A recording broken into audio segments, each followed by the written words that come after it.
Hello guys, in this problem we have a ramp. The angle of inclination for the ramp with horizontal is 30 degree. Now from the top of the ramp, a skater launches himself into air with initial speed of 7.5 meters per second.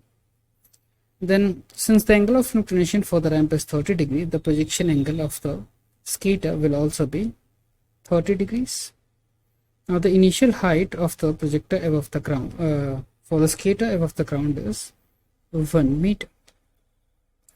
Now as the skater moves, we need to find out the horizontal distance covered by the skater as the skater touches down the ground. Okay, we have to find out this distance.